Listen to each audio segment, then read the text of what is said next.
सुप्रभात। हम डॉक्टर कमलेश माझी, सहायक प्राचार्य मैथिली, एसजेएस कॉलेज बाथू बेनीपुर दरभंगा।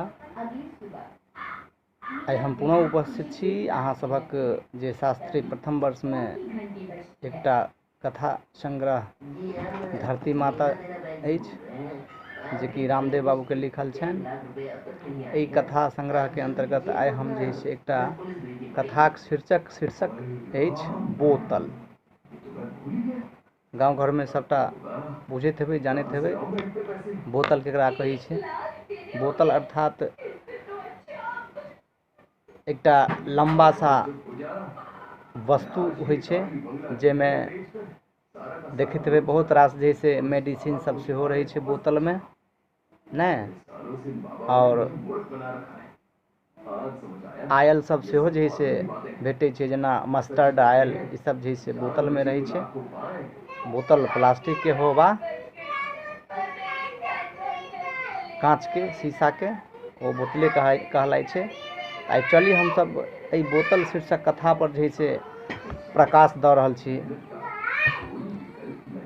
बोतल शीर्षक कथा में एकटा शराबीक जे से चित्रण कयल गेल छै, चित्र प्रस्तुत कयल गेल छै। एही कथाक संदेश अछि जे मदिरा पान कदापि नहीं करी, ओ अनेक अनर्थक कारण बनि जाइ छै।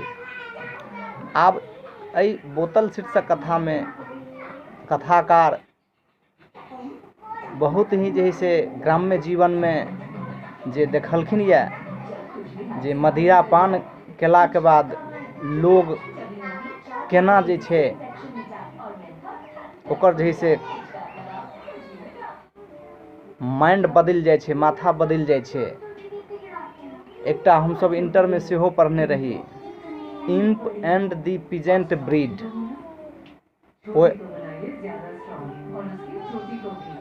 Imp and the peasant breed अर्थात एहि में जे पीजेंट रही छै ओ जे छै किसान के सलाह दै छै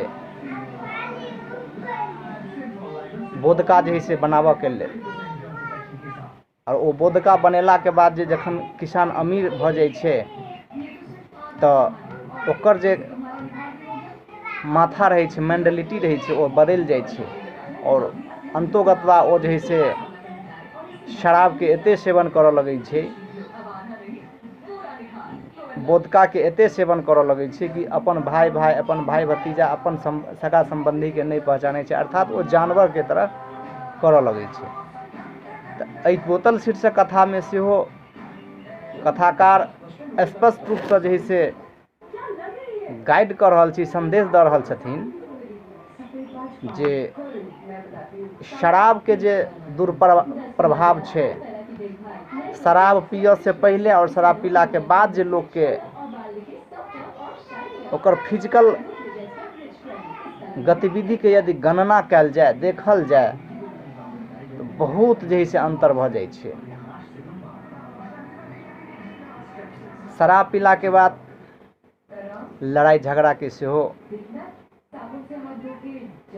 ज्यादे गुंजाइश भऽ जाइ छै। बात पर लोग जे से लड़ लै छै। लेकिन एकटा चीज हमरा और जे से लगैया जे शराब पीला के बाद जे छै लोग के तो प्रवृत्ति बदलिए जाइ छै, मुदा हमरा सबके सदैव याद रखबाक चाही जे बदल तऽ जाइ छै, मुदा कुछ लोग के मौनक बदमाशी सेहो रहै छै। आब एहि परिप्रेक्ष्य में हम बतबै छी, अखनका जे समय छै अपना एतऽ बिहार में तो अखन जे से पूर्ण शराबबंदी छै, पूर्ण शराबबंदी छै और रहबाक भी चाही। ई सरकार के जे छै बहुत बड़का जे से प्रयास छै समाज के उत्थानक लेल, गरीबक उत्थानक लेल, गाँवक विकासक लेल। आ जै समय में ई कथा लिखलखिन या रामदेव बाबू, ओ नहीं सोचने हेथिन जे फ्यूचर में, भविष्य में कहियो बिहार में संपूर्ण शराबबंदी हेतै।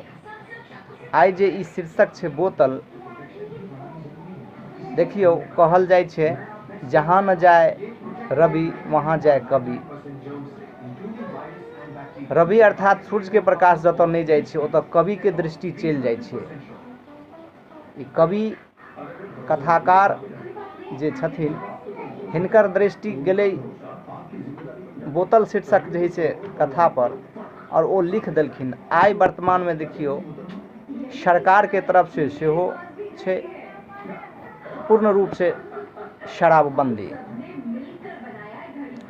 तो कहवा के अर्थ जे हमरा सबके ई उत्तरदायित्व सेहो बनैया जे आस पड़ोस में कतौ यदि कोई शराब के सेवन करै छै तो ओकरा जे है से बुझाबू, समझाऊ, कहू जे नहीं पीबाक लेल।